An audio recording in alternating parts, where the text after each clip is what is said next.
Tesla reported their Q1 earnings after the bell, and on today's show, we'll go through them. We'll go through all the pertinent information on these slide decks. We won't waste a lot of your time. We'll get through the revenues, the profits, the vehicles, the deliveries, some interesting slides in here in the slide deck. We'll talk about those. We'll get to the cash flows, the balance sheet. We'll talk about the conference call. Listen to the conference call. There was a few notable points, particularly when it comes to Cybertruck and maybe some of their like long shot or moonshot type projects that they have going on. And then we'll look at this from a technical perspective. I am seeing in the after hours, after being down nearly 2% or a little over 2% today, Tesla shares down another 4.5% in the after hours. And I think as we go through these financials, it's going to make a little bit of sense. Now, over the last year, the stock has not performed well, down 47%. And believe it or not, that's on the heels of year-to-date being up 67%. You've been on a roller coaster ride. Probably don't need to tell any of you out there holding shares of Tesla or maybe buying and selling some shares that it has been a roller coaster ride. Now, the Q1 came in $23.3 billion. That was essentially right about where Wall Street estimates were. Same with the EPS side or the earnings side. Also relatively in line with what you'd expect with Tesla. Now, what we don't get is revenue guidance or an EPS estimate for the upcoming quarter. You don't get any of that from Tesla. But Wall Street at the current time expecting right around $25 billion worth of revenue, which would represent 47% growth on that revenue side. Now, the company is doing this while continuing to cut prices of its most popular cars across the world. Just announced today, after several times earlier this year, they dropped the price of their very popular Model Y, which they noted was the best-selling car in the United States, minus any kind of pickup truck. You can now pick up one of these bad boys for under $47,000 if you factor in a $7,000 federal tax credit. Your starting price on these are actually south of $40,000, which actually prices it well below most EVs, let alone most traditional vehicles out there. Not trying to sound like a salesman, but they continue to drop the price. Now, as they drop the prices on these cars, it is having an impact on these financials. Talked about how you had $23.3 billion worth of revenue. That was 24% growth year over year, or last year sitting closer to about 18.8, but sequentially quarter over quarter is actually down. Last quarter, you were 24.3. Again, now you're at 23.3. On your automotive revenue side, went from 21.3 last quarter down to 19.9. Again, largely driven by the fact they continue to drop the prices. Now, what's dropping like a rock are these operating margins. Considering this like a profit margin, last year you're at 19.2%. So for every dollar that came in, operating profit was roughly 20 cents. That has been cut nearly in half. Now you're down to an 11.4% operating margin, which again means for every dollar that comes into the business, you're making about 11 cents. Again, this is operating margin, not necessarily net profit margin, although you flow down to net income and you are seeing net income down 22% year over year on a non-GAAP basis. On a GAAP basis, down 24%. Last year, you had $3.3 billion worth of net income on 18% lower revenue. You increased your revenue year over year by 18%, but your profit, your take-home profit, actually declined 24% to $2.5 billion. Last quarter, it was closer to $3.7 billion. A quarter before that, 3.3. These price drops are likely just beginning to impact this company from a financial perspective because, again, there are people that reserve Teslas at likely slightly higher prices. They take delivery of those, and these price cuts continue to matriculate down through these financials in subsequent quarters. Now, when you come over here and look at the delivery numbers, one thing that does stand out is the fact that 37% growth on the Model X and Model S, that's the high-end $100,000 type vehicle that Tesla produces, that was up 37%, but the delivery number was down 27%. But during the conference call, they noted that they are building these vehicles and actually exporting them. So in some cases, they are in transit and not be able to recognize as delivery. That's something that stood out to me initially, and it got cleared up on the conference call. But the other thing that stands out to me is despite the much lower prices from Q4 into Q1, look at your production quarter over quarter, not that much greater from 419 up to 421, but it's those all important deliveries, which accelerated from 388. Again, this is on your Model 3 and your Model Y up to 412,000. That was a 40% growth year over year, but even sequentially quarter over quarter, very much accelerating. Also, very much accelerating is their global vehicle inventory at Tesla. That's up to 15 days. That's up from 13 days of inventory back in Q4, and it's up 400% from this time last year when they had just 3 days of inventory. This is not necessarily alarming, in fact, somewhat comforting if you're in the manufacturing business that you have a little bit of cushion in terms of your inventory. Company talked a lot about their mega pack business and their storage business. That was up just 360% year over year in terms of the storage megawatt hours that were deployed. Supercharger stations up a relatively consistent 33%, which means they're doubling the number of station and connectors every 2.5 years if you follow the rule of 72 there. Very solid results there.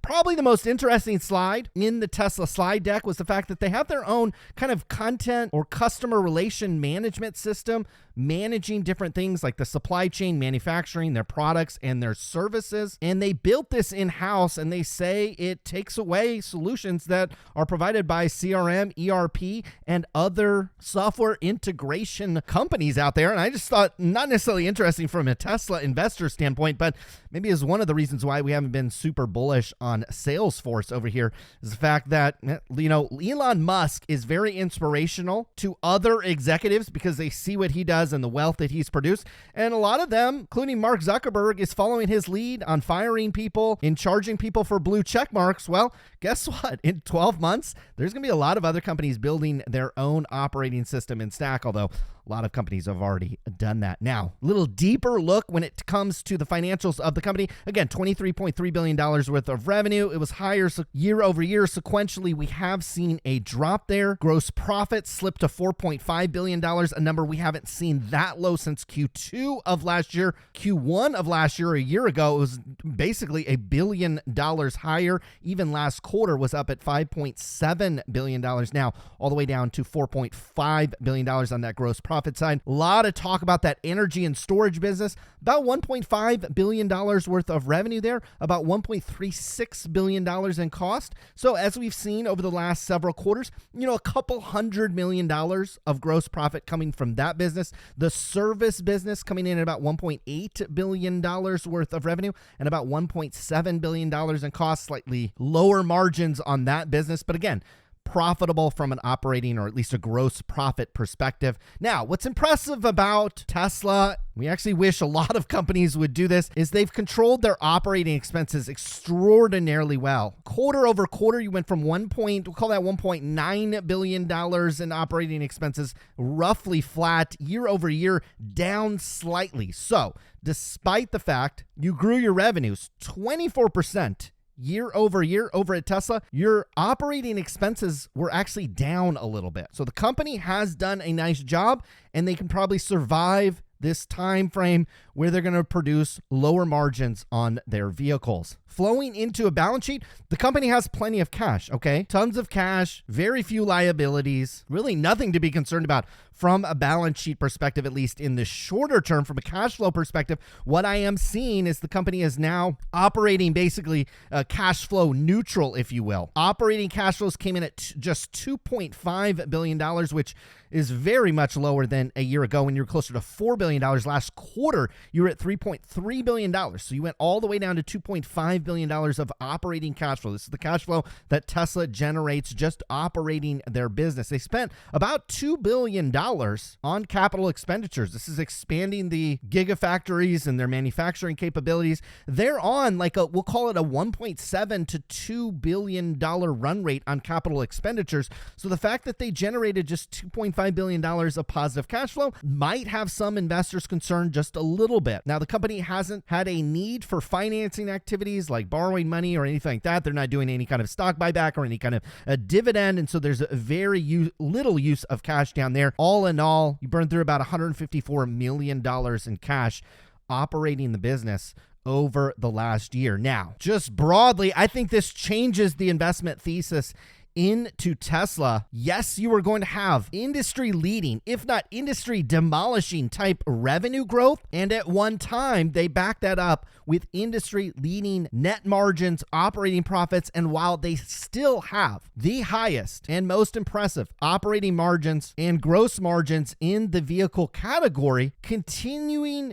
deterioration of pricing and potentially a continuing deterioration of the consumer, particularly here in the United States and in China, where the company generates a large amount of its revenue. Any deterioration in one or both of those markets and the valuation of Tesla sitting at, we'll call that $580 billion, will continue to come under pressure from investors. At least in the shorter term, it will be the company's job to convince investors that the company will be able to expand margins, expand operating profits sometime into the future. Now, one thing that could expand revenues and profits is Cybertruck. And Elon Musk did say on the conference call that a delivery event is likely. Now, whatever Elon Musk says doesn't always come true, but sometime late in Q3. So you're looking at a Q3 delivery event there. Dojo, which is the company's supercomputer, which Elon Musk noted that they were continuing to buy up a lot of NVIDIA GPUs to harvest and train that computer, has Amazon AWS type potential. The Megapack, which is the company's storage business that they're building out here really close to me in Lathrop, California, has the highest gross margins ever in that business unit. And it comes on that 360% revenue growth that the company realized. Now, Tesla is not far from providing quarterly guidance on that storage business, the Megapack, solar, those types of things, and they're targeting mid-20 type margins. Elon Musk pleaded with somebody to invest in lithium refining here in the United States instead of, quote, creating another picture sharing app, which I thought was incredibly rich considering Elon Musk spent $40 billion of his own money and had to sell shares of Tesla to buy essentially a photo sharing app. And then finally, Elon Musk on that Dojo supercomputer, he did say that it is a long shot type bet, but with a multi-$100 billion upside because they're going to build out this Dojo supercomputer. And very similar to what Google does and what Amazon does and pretty much any cloud provider out there is they build up the server space and then they sell the excess or they sell access to that server to other businesses and startups out there. Now, from a technical perspective, we did break a key critical technical level on Tesla. This area in like the 180 range, you kind of needed it to hold. Lower highs in the shorter term, lower highs in the intermediate term, stock in the longer terms, essentially a straight arrow up. But we are now in the after hours trading at what we call the top of our green box. Our green box on any of our technical pattern is when we consider maybe adding or starting a position when it's at the top of the box. If you wanted 10 shares of Tesla, maybe you buy one when it's at that level. It's not an attractive ladder. There's kind of a sliding scale here. As you move through this green box and you come down here south of 120, south of even 110, that's when you get more and more excited because obviously as the stock continues to go down, the valuation makes a little bit more sense, and we can make a little bit more sense of that valuation based on considerable, I mean, we're talking about nearly 50% declines on these margins that were once succulent and have now completely shriveled up, although still very healthy from a manufacturing, especially from an automobile perspective. But this stock looks like it wants to head lower. Maybe it finds some footing here. Looks like we're going to want to retest areas down here, bottom middle of this box. It's nothing particularly alarming, as you should have some demand for shares here in the 140, 150 range, and even lower than that down to the lows that you made back in January, somewhere around $100 per share. But this one looks like, to me, it wants to go lower. I think current shareholders probably would rate this one as a hold, as if the share price continues to deteriorate, could create a better buying opportunity in the future. I think the momentum in this stock will stall out a little bit based on the fact that you have these far lower margins, far lower profitability while the company is still financially healthy. And I think this is going to do a lot to the competition. That probably could be a whole separate video. This is going to destroy the competition. The more Tesla does this and takes the already #1 selling non-truck car here in the United States and then knocking off a few more $1,000s on it, this is going to destroy the demand for other car makers out there that have far less financial runway. But for a Tesla investment perspective, likely not going to spur demand into the shares, at least in the shorter term. And when year to date, you're up 67%, it's only natural for the stock to want to take a little bit of a breather. We'll obviously come back later this week on Friday. Join us for our FANG Stock Recap Show. Recap all the major news and the technical chart patterns from all the major FANG stocks, including Tesla. Hopefully you guys had a wonderful day out there. That was Tesla's Q1. We'll be back later this week with more earnings videos. Until then, good luck with your investments.